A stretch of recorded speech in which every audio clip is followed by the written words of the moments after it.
Okay, Professor Bronwyn Hayward is another wonderful speaker, and I could have had 20 bullet points of all the things that Bronwyn's done. A Professor of Political Science at Canterbury University, Director of a Sustainable Citizenship and Civic Imagination Research, one of the coordinating lead authors for the International Panel on Climate Change report, member of the New Zealand Order of Merit, New Zealander of the Year, Climate and Sustainability and in the community, and much more. So Bronwyn's contribution to the IPCC was around urban adaptation issues and our cities, but she's also doing a lot of work internationally with young people. So I'll hand over now to Professor Bronwyn Hayward. Thank you. Tēnā koutou katoa. Can you hear me? I'm extremely grateful to Timaru for putting up with these remote presentations. We've all got better at it with COVID. We need to get much better at it as we think about ways in which we can lower our carbon.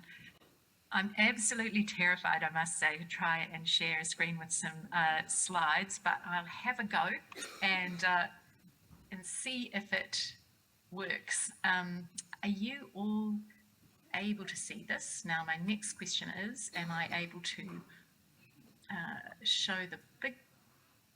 You wouldn't think that we all do this all the time for our jobs, but is that now working for everybody? Yeah, it looks good, Bronwyn. So thank you. And just let me know if you can't hear or anything. But I want to talk about our children's climate and the social and political issues. So as was kindly said, I co-chaired the Cities and Infrastructure chapter. And that was a really great experience as a political scientist. A lot of people say, why is a political scientist on the International Climate Panel? Well, one of the key reason is that while we are largely getting to a lot greater consensus about the science, the difficulty now, as communities like Timaru know, is actually how we're going to do it in the politics and what actions can we really take realistically and affordably, and how effectively and quickly do we need to take them. It's made a lot of difference to have both Jim and James and Tim here in New Zealand, because a lot of this work is really quite crucially cutting edge. So what Climate Report had said, the one that we produced just as Ukraine was invaded by Russia, was that the scientific evidence is unequivocal that climate change is a threat to the planet and our well-being, and we have a very short space of time to really make a significant difference. But there are some really big changes that we can make. Now, because the world is facing lots of extremely difficult challenges, COVID is one, a war is another, some of this messaging is a bit overwhelming for people. One of the key things that was really kind of lost from this report was one of the key findings from the New Zealand chapter. So while I was working on the cities chapter, there was also a New Zealand chapter led by Judy Lawrence here from New Zealand, and by colleagues in Australia as well, looking at Australian issues. But what that chapter said that is a key risk for New Zealand that was really lost from the media because we had so many other things to focus on, was that our biggest risk is that our governments and our local councils will be just overwhelmed by the number of storm and climate events all at one time. So if you think about what we have just witnessed in July and then the Nelson floods, and for Christchurch, we really understand what this feels like to have a major disaster and feel on your own. The big problem is that for a small country, when we get major events across the country, our governance and our governments are going to really, really struggle. And that is a big issue, and why I'm so grateful that so many people have come out, and I'm so grateful that councils like Timaru are thinking ahead.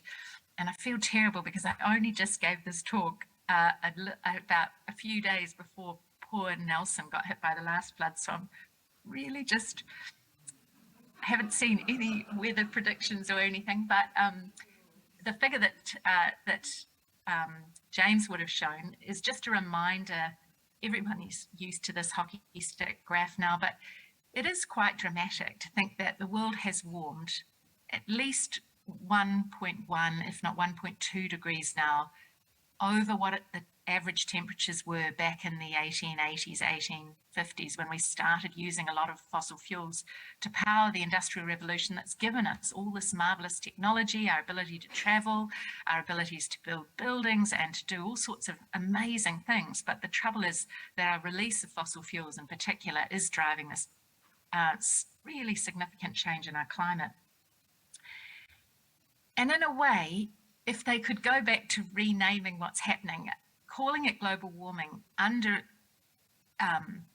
is confusing for a lot of people, because actually, as all that energy is in the atmosphere and as the world warms, what we experience in our weather is not just warming, but this dangerous, widespread, disruptive climate. So the unusually heavy floods, the extremely long droughts.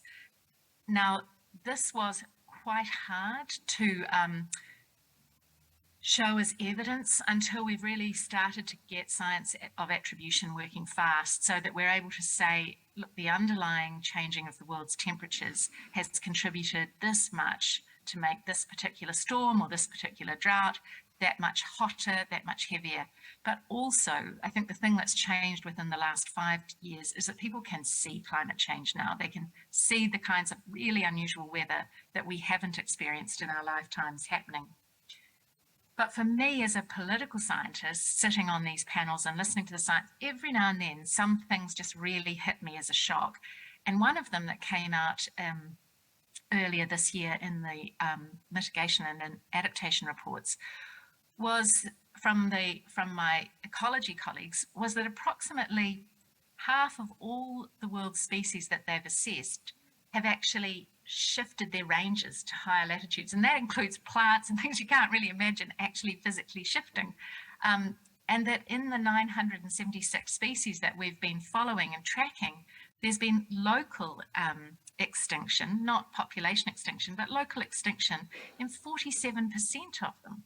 And I think it's that background change that is just quite startling when you see it, because that effect on nature really matters. And I was very grateful actually to have spent some time just before I joined you with the National Party's Scott Simpson, because these are cross-party issues, and he and all the political parties actually are now really aware that what is at risk are the things that nature does for us. As we lose insects and as our temperatures change, it's the coastal protection that we've talked about, but it's the basics of pollination. It's the effect of this heat on our well-being, on our abilities to regulate our bodies, to do outdoor work, to live comfortably in cities, to cope in our housing and our heating, or flooding in urban areas. Our clean air, our effect on tourism and recreation is really profound if we think about the effects on the glaciers, for instance, or even just the challenges we've got for our whole environment.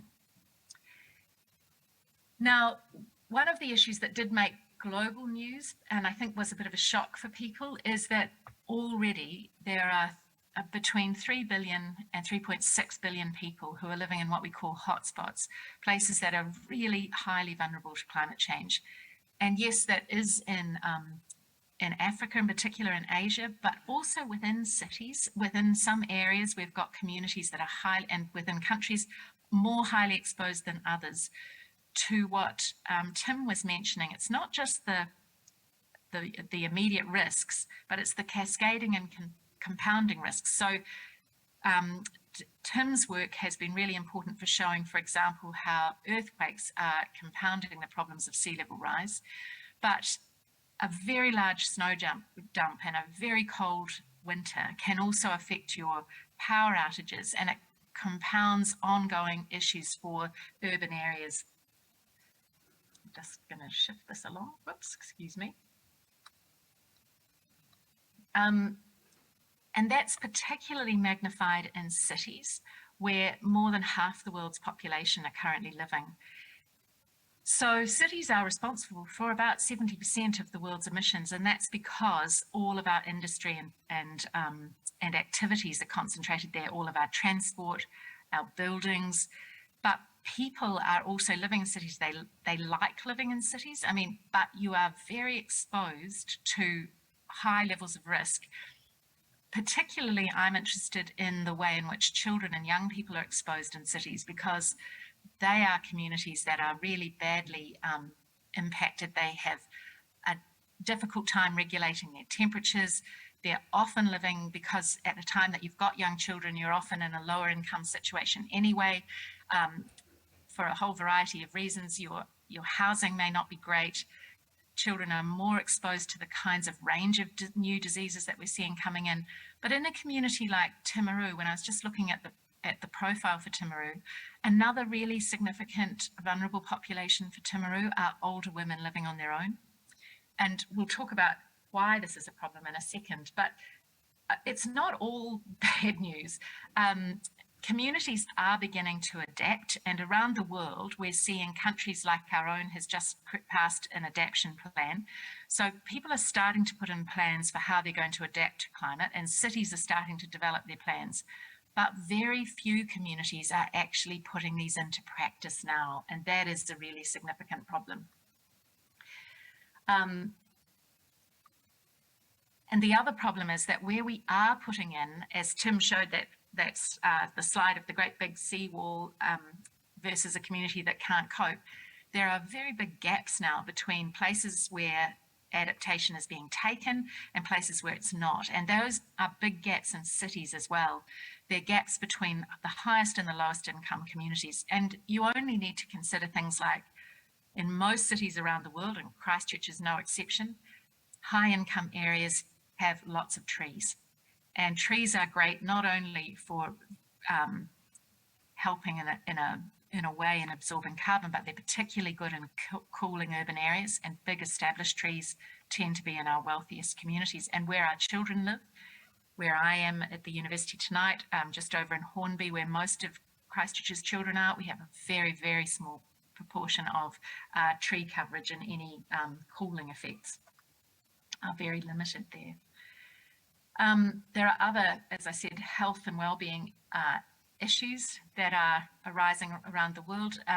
Tristan mentioned that I run a study for the UK's Economic and Social Research Council with the University of Surrey and 6 other partner communities around the world, where we're following the lives of children growing up in cities. And this is Jagdanba camp in the centre of New Delhi. For 3 to 4 months of the year, these children, they're living in an informal suburb around a slum, around a drain, and they basically just have to lift 2 to 3 meters off the ground because the whole community is flooded. But these are also issues closer to home in all sorts of ways. So these are children, on one side we've got children from Ramotswa High School in Africa, in Botswana, where their school has to close at lunchtime regularly because they run out of water for the school. And when it does rain, it's really heavy rain. But much closer to home, the children in Kaio in the far north, I was asking Mr. Barker, who's the principal there, how often that community's been flooded. And he's been principal for the last 15 years, and he remembers 10 times. We've now put in some protection around the school, but these are already realities now that communities are living with. And they are realities that worry people. A colleague, Sophie Lewis, who's now the Environment Commissioner for the Australian National Territories, wrote a piece for The Guardian and The Times in England, and she was trying to decide whether or not to have children. And I'm quite grateful that I was ridiculously happy she did.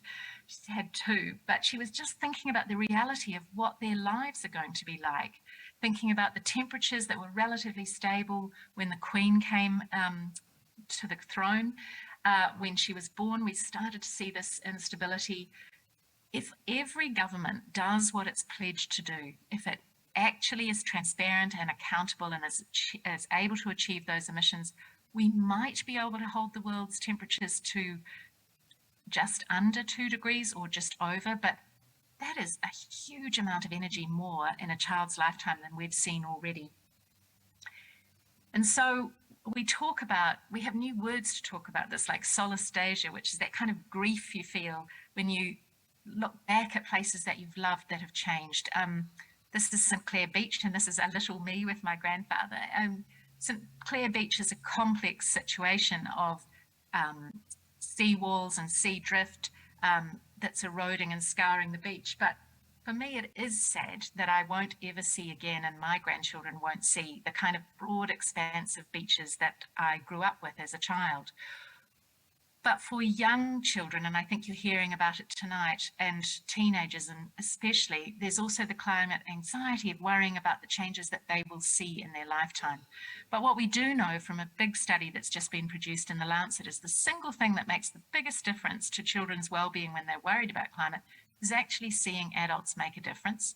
So I'm really grateful to the council, because even just things like this, getting out, focusing as a community on the practical things that we can do, makes an enormous difference.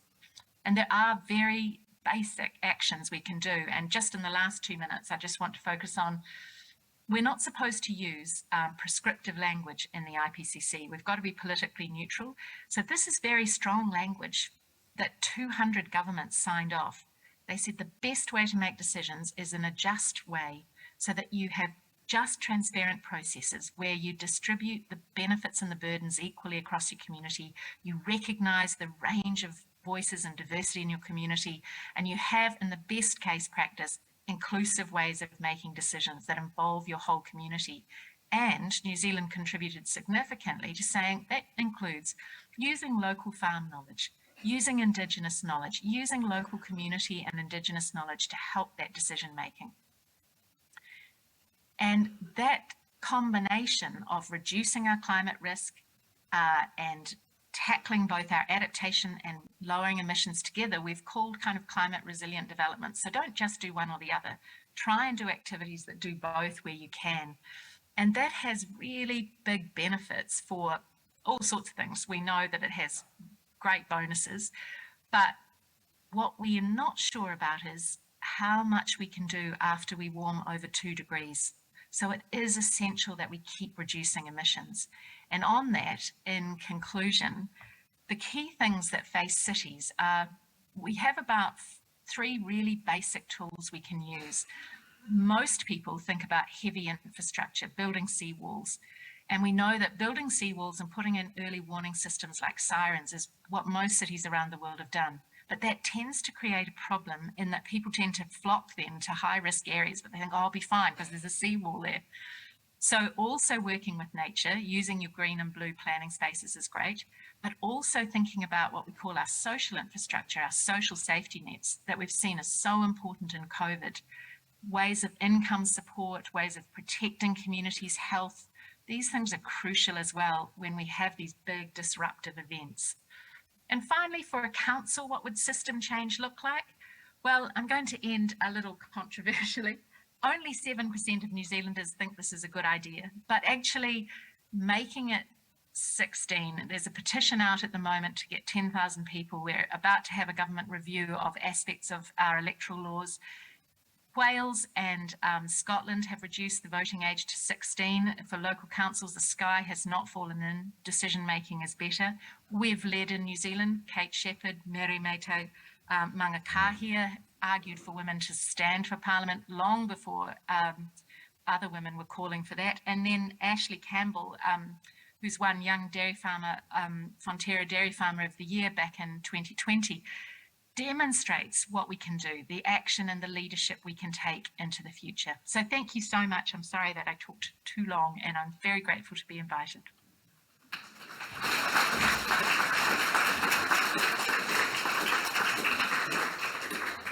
Thank you very much, Professor Hayward. That was fantastic.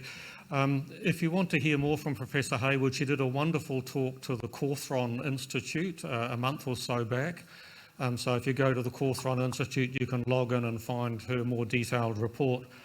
But Professor Hayward, we had a question come in. If we could go to my slides, please. And this question was this: youth participation in civics education, environment and climate debate is growing, as demonstrated by many youth standing for local government this year. So the question to you is, what ways can decision makers facilitate or enable young, educated and passionate youth to get involved in climate decision making that's tailored to them? That's a nice simple question. Over to you, Bronwyn. I think there's two parts to that.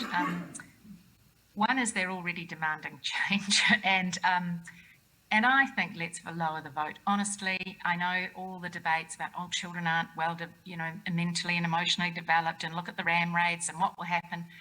Actually, nothing happens. There's 2,000 people around the country who will get the vote.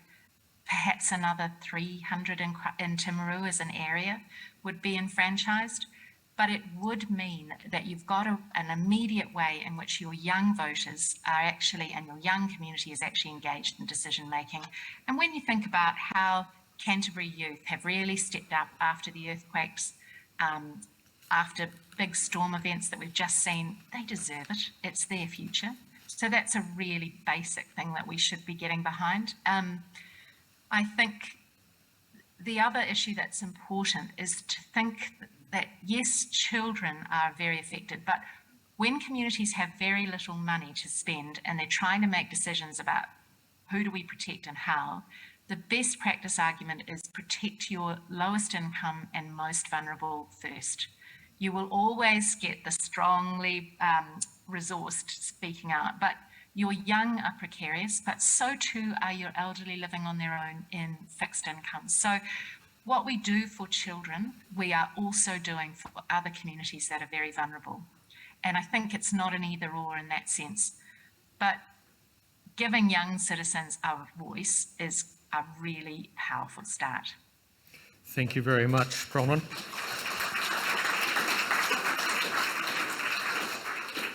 Yes, I lived through the Christchurch earthquake. It was pretty devastating, and I got to meet Sam Johnson, who led the student volunteer army. It was absolutely inspiring what those young people did. They got out, they were under houses, pulling out liquefaction, helping people, with their food and so on. So it's quite astonishing what the young people were doing. So thank you, Bronwyn. I really appreciate you zooming in and making the technology work. So we'll now move on. Thanks for having me.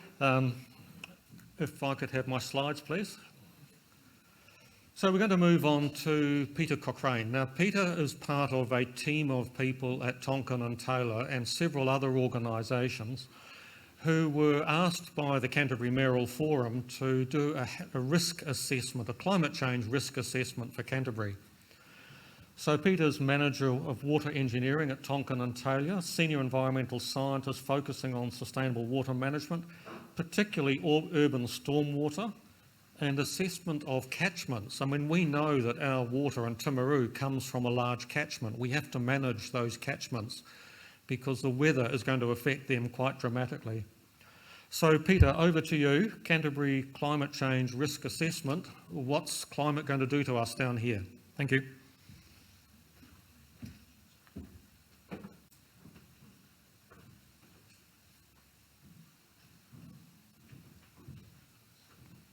Kia ora tātou, I hope you can hear me.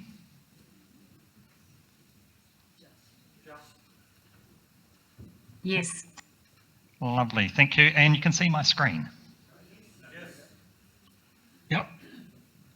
Okay, hey, look, thank you everyone. And look, like the previous speakers on number 4 on the batting lineup, it's probably, we're getting into the less stellar territory in terms of batsmen. And as Tristan said, we've been involved in helping with Canterbury's regional climate change risk assessment. And I just want to briefly start off that a lot of the themes that previous speakers have talked to will include in here as well. I've got a number of slides. I don't think they're looking too daunting at the moment because I'll breeze through them fairly quickly, and I think you're all welcome to a copy of them later on so you can have a look at them in terms of your leisure. The project really broadly started at towards the end of 2019 when we did an initial screening of risks.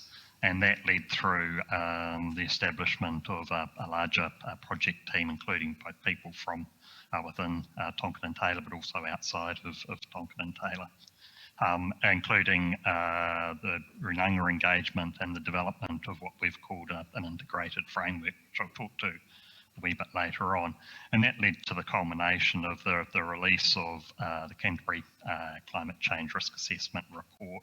And there's a very useful summary report prepared by the Mayoral Forum as well, which if you do want to read that, I'd probably recommend you have a read of that first, and then you get into some of the detail in terms of the longer reports.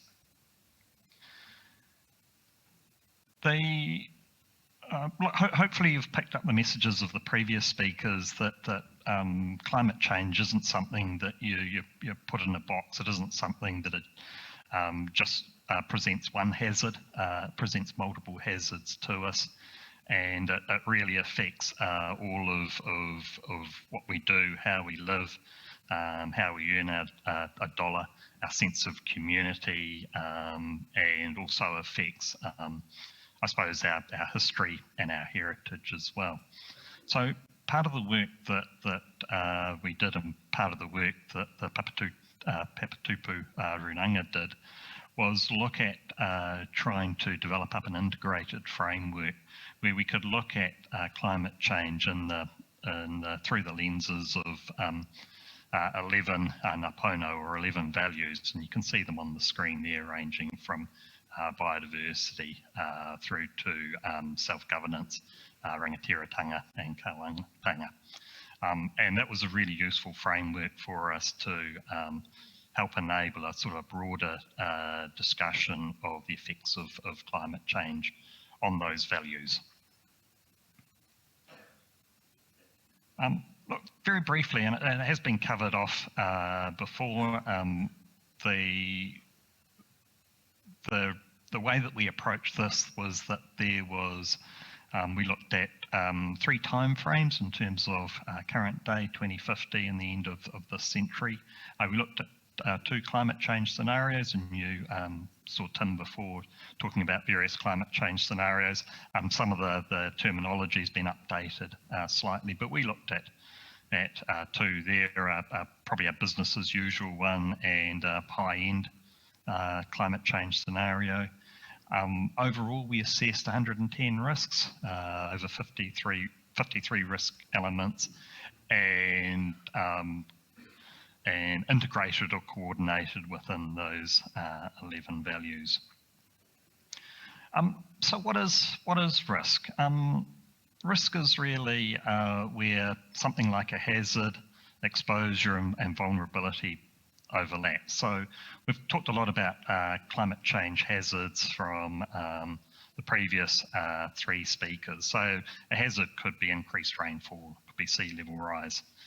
That hazard poses or potentially exposes something that we value, and that exposure, the extent to which that's at risk, depends on the vulnerability of that thing that we value.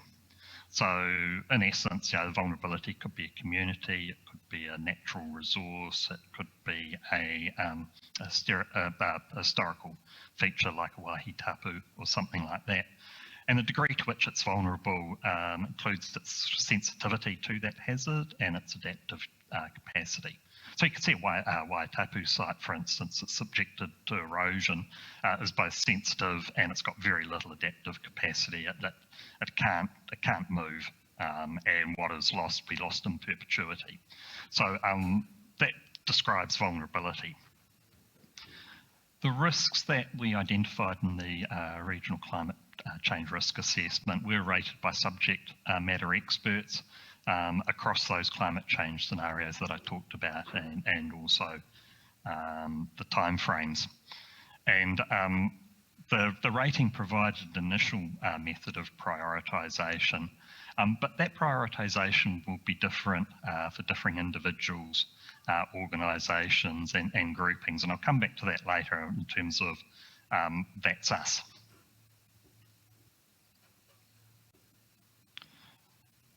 So what were some of the things that we discovered when we worked through this. So there are some key risks to urban centres, and that focuses around infrastructure damage, disruption to transport routes and supply chains, but also, as Bronwyn mentioned, disruption to social and community cohesion and connectivity, effects on mental and physical health, economic issues in terms of increasing the cost of business, insurance and insurability of assets, both owned by the public and also private, changing job markets and business disruption. There were key risks to the plains as identified as a sort of a particular geographic issue, and we've talked earlier with Jim around things like heat stress and stock, the increasing prevalence of pests and invasive species, increased drought potential with impacts on water availability, increased storms, wind flooding, causing damage to crops, pasture stocks, and infrastructure. And I'll come back to risks to agriculture later on, because that was a question that was raised in preparation for this meeting. One of the key risks to I suppose some of our terrestrial environments that will come later on, and I think it's becoming increasingly worrying, and we saw it play out in the Port Hills, is the risk of wildfire. And as a country, we're all prepared to manage that as a hazard. We haven't really had a history of managing that hazard, and I think it will become more prevalent for us and more problematic. There are also some key risks to fresh water, including aquatic ecosystems, biodiversity within those ecosystems. They're at risk from increased temperature, drought and changing rainfall patterns. There's risk to the reliability of water supply, which would impact on agriculture and other water uses. That would also impact on irrigation infrastructure and hydropower systems, both in terms of supply, but also risk from damage in terms of increasing flood, storms, and also things like sediment transportation. We heard Tim talk about key risks to coastal environments, and they include impacts on fisheries, marine ecosystems, coastal communities, ports, transport connections, a lot of which hugs the coastline, particularly on the east coast of the South Island. And then issues which you've heard of before in terms of coastal flooding, erosion, salinity stress, affecting coastal wetlands and coastal ecosystems and some unique wetlands. And although I don't believe that Timaru extends back into alpine and high country to that extent, there are effects on that, and you will suffer the downstream effects of that in terms of increased temperature, which will result in changes in snow and ice accumulation, which will also affect the hydrology of some of your freshwater resources that pass through the district. As I mentioned before, increased risk to forestry from fire, storms, wind and pests, and also increasing isolation to communities and disruption to access routes. And we've seen that play out, particularly with the Ashburton floods, or the floods in central and south Canterbury in June and July, which has resulted in huge amounts of transport infrastructure disruption. All of that sounds pretty pessimistic, and one of the things that we were challenged on was, well, does climate change result in any opportunities? Well, sort of, but it's not huge opportunities. There will be warmer living conditions. So as Bronwyn talked about before, we've got some of our vulnerable communities, particularly our elderly. It might become warmer living conditions generally might become more favourable for them in winter. Downside is that they might suffer from heat stress in the summer. There's a potential for increased horticultural, viticultural productivity as well. And as you can see, the list of opportunities probably isn't as great as the list of downsides that we could see in terms of potential climate change risks. And in terms of trying to sort of summarise that all together, the graphic that I've got on the screen was our attempt to provide a picture of how some of these risks will change over time across those 11 values. And the length of each bar is the number of risks that we identified that could potentially impact on those values. So as you can see, some of the longer bars are biodiversity, water, infrastructure, service and prosperity. The longer bars represent we identified more risks there. And if you're looking at the risks that presented themselves as extreme, the red bars, you can see that in most cases the length of the red bars increase over time. So if you were looking at the top of the page in terms of biodiversity, some of the risks that we saw around biodiversity, there were some ecosystems that had very little or insignificant risk associated with climate change at the moment. Low, moderate and high, and as you can see as we go from the present through to 2100, a lot of the green and the blue bars disappeared and we end up with having higher extreme risks to those values. And you can see that play out in all of the other values that we're looking to. Look, at this point in time, I'm going to just drill down into a question that was asked, and the question was, how will climate change affect our agricultural economy?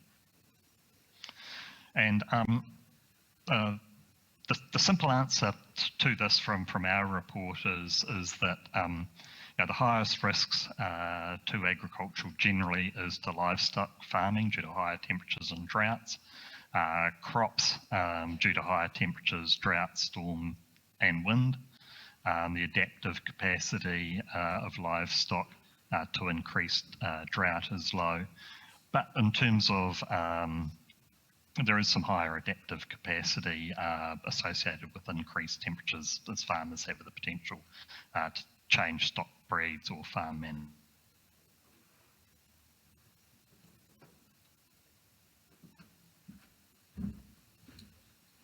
Thank you very much, Peter. I really appreciate that.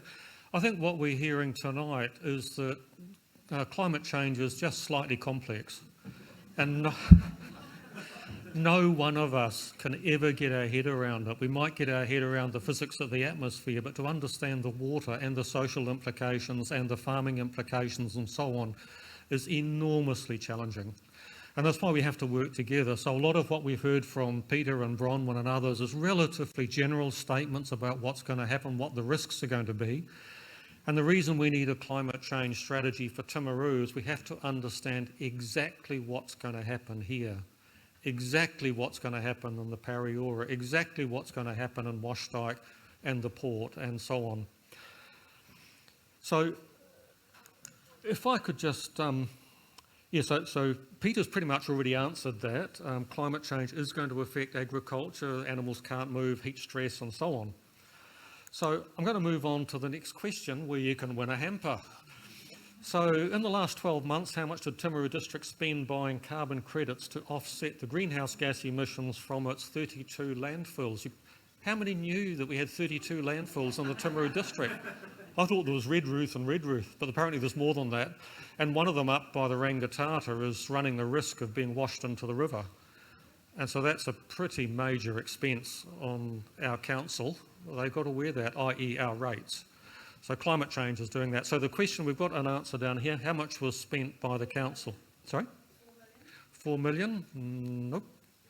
Well, not the number I was given by council, put it that way. Sorry? No, well, it's how many dollars did they have to spend is what I'm looking for.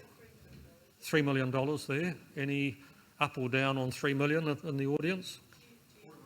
10 million, $250,000? No, we're not quite there yet. Try some more numbers. Sorry? No, too high. I'm giving you clues now. 2.4? Well, who said 1.5? Hand up. 1.5, I'll tell you, 1.5 was close. Does somebody want to have another go at a number near 1.5? 1.7 here, you've got it. Bingo. So the answer was 1.8, and our council is having to buy a whole lot of credits for the next 12 months, and the price of carbon credits has gone up, so they're not going to get it for 1.8. I don't know whether our mayor has any idea what we might have to pay. About 3.5 million next time round. And that's going to keep going up because carbon credits are going up. And internationally, there's less and less confidence in the concept of buying carbon credits because a lot of them are fake. So we can't keep buying ourselves out of climate change. We've got to fix it ourselves. So look, you've been incredible. You've listened to a lot of very heavy stuff. We're going to have 5 minutes, and I mean 5 minutes, no more than 5 minutes. Toilets are there. There's a bit of food at the back. We'll come back and we're going to hear about climate anxiety. Okay? 5 minutes.